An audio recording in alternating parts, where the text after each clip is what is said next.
Hello, this is a circuit I just made for remote monitoring electric fence on my farm. It is based on the 4069 hex inverter and only uses a few distinct components, all up not costing more than about 50 cents. Here's an assembled unit with a 9-volt battery. You can see it just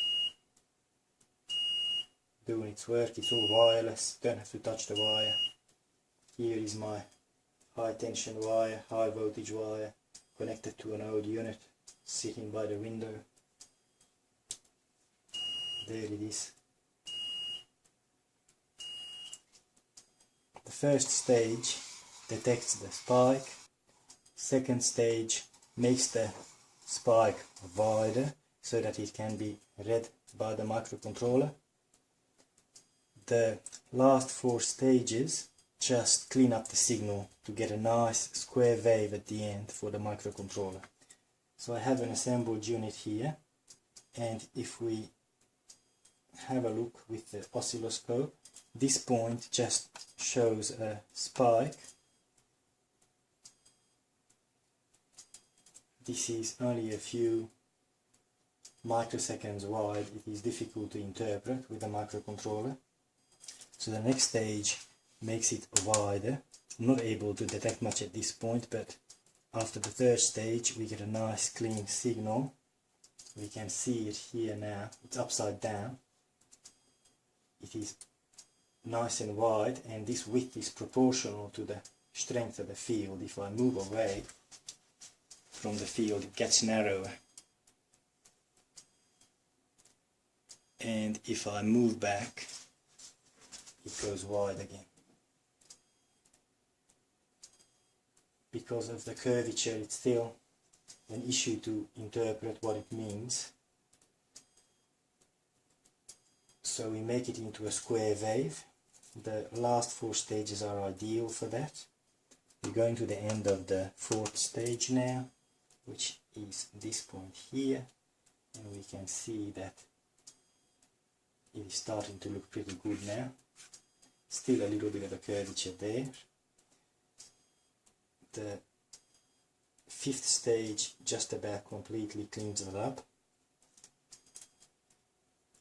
but the signal now is upside down, so the last stage just turns it back up the right way. There it is, and now it's good to go to be read. So it will be reading the width of that pulse to give us an indication of the status of the electric fence. An LED indicator at this stage with a 1 kilo ohm resistor will help us position the unit just at the right distance from the wire.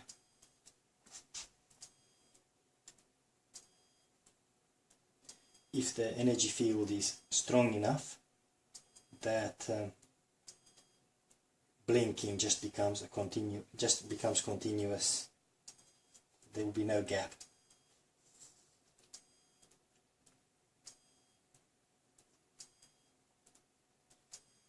Now, for a standalone unit, I also made a circuit with a small modification.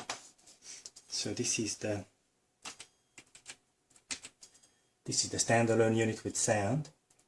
In this configuration, I'm using the last 2 inverters to create an oscillator for a small speaker. These small speakers can be found for $1 on eBay or from old phones or mobile phones. And again, we just connect them with a 1 kilo ohm resistor. But most of these speakers need an oscillator to make them work. So I make the oscillator and operate it with this reverse bias diode. So this is actually turned around from the previous if we look at the previous picture, it's pointing forward. Now with the sound configuration it's pointing backwards, so that the sound corresponds to the spike.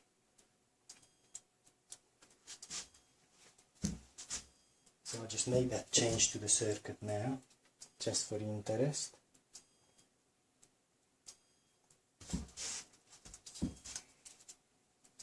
Install that 1 mega ohm resistor.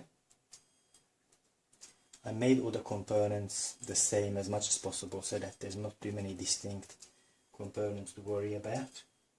So they're all the same unit 331, which is 330 PF ceramic capacitors. Okay,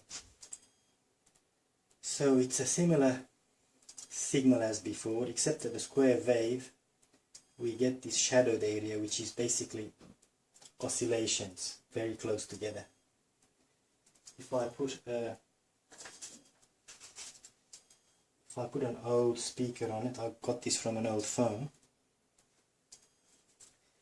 I put in a 1 kilo ohm resistor, of course, just to avoid any issues with too much power drain.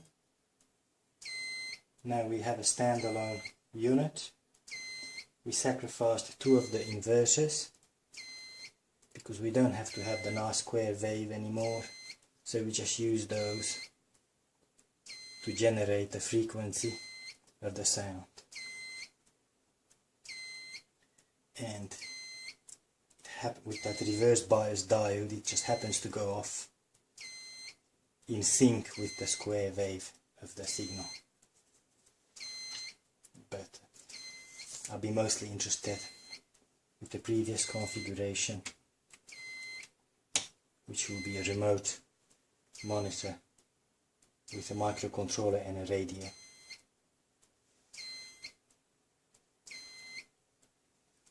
These parts all up, they only cost a few cents. That 4069 is about 25 cents or less, and the others are 2 or 3 cents each.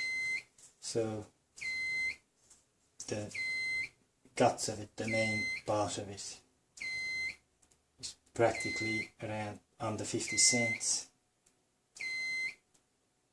Just a matter of welding some wires together. Here it is, an assembled unit using a bit of copper pipe for antenna and a 9-volt battery, and off it goes.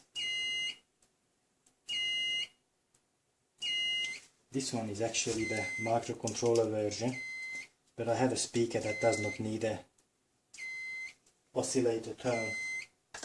They're called Sonalerts. They actually beep with any voltage applied to them. They don't need a frequency, they don't need a oscillation. So that's an option, but they are a bit harder to find. Other speakers are everywhere and they're very cheap.